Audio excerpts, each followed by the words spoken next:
Hello friends, তো আজকে এসেছি আমাদের জমিতে। তো পেঁপের বাগান করেছে আমার বর, বহুত দিনের ইচ্ছে ছিল আর কি। তো অনেক টাকা খরচা করে এই বাগানটা করেছে। তো চলো তোমাদেরকে এই বাগানটাকে পুরো ঘুরিয়ে দেখাবো। আর একটা দুঃখজনক ব্যাপারও আছে, সেটাও তোমাদের সাথে শেয়ার করব। তো চলো আসো আমার সঙ্গে, দেখো আসো আমার সঙ্গে আর দেখো আমাদের গাছে কি সুন্দর পেঁপে ধরেছে, একদম খুবই সুন্দর, একদমই ছোট ছোট গাছ। দেখো এই যে আমি ধরছি না, দূর থেকে দেখাচ্ছি। তো তোমাদেরকে কিছুদিন আগে একটা ভিডিও দিয়েছিলাম যে আমি পেঁপের চারা আনতে গেছিলাম। তো তখন কিছু চারা অল্প শর্ট পড়েছিল, তার জন্য কিছু আনা হয়েছে। তো সেগুলো এখনও ছোটো ছোটো আছে। আর তার অনেক দিন আগেই আনা হয়েছে এগুলো গাছ। ব্যবসার সাথে সাথে মানে এই জমি জায়গার চাষাবাদের ব্যাপারে আমার বর খুবই উৎসাহিত আর খুবই ভালো লাগে, পছন্দ।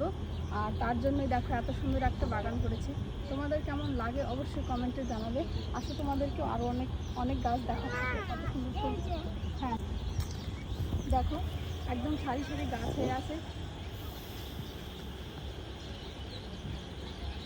দেখো এখানে এই গাছটাতে কি সুন্দর একদম থোকা থোকা ফল।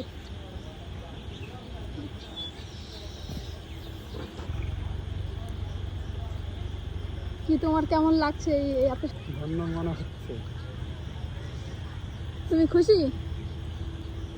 চলো আসো বন্ধুরা, দেখো একের পর একটা গাছ, অনেক গাছ হয়েছে, খুবই সুন্দর।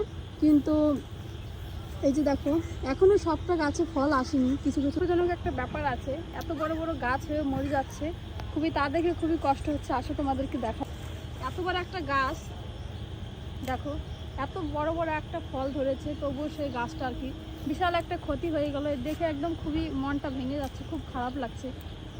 অনেক কষ্টের পরেও যদি এরকম হয় তখন হচ্ছে। তো ওষুধ তো যা কিছু লাগছে সব কিছুই দিচ্ছে। এর ব্যাপারে যদি কেউ জেনে থাকো অবশ্যই কমেন্টে জানাবে যে কোন ওষুধটা দিলে ভালো হবে। বিকেলবেলার এই ঠান্ডা হাওয়ায় আর সূর্যি মামার উষ্ণ রোদে দেখো খুশিতে মেতে উঠেছে আমাদের এই পেঁপে বাগান। খুবই সুন্দর লাগছে এখানে দেখে, খুব ভালো লাগছে, তোমরাও দেখো।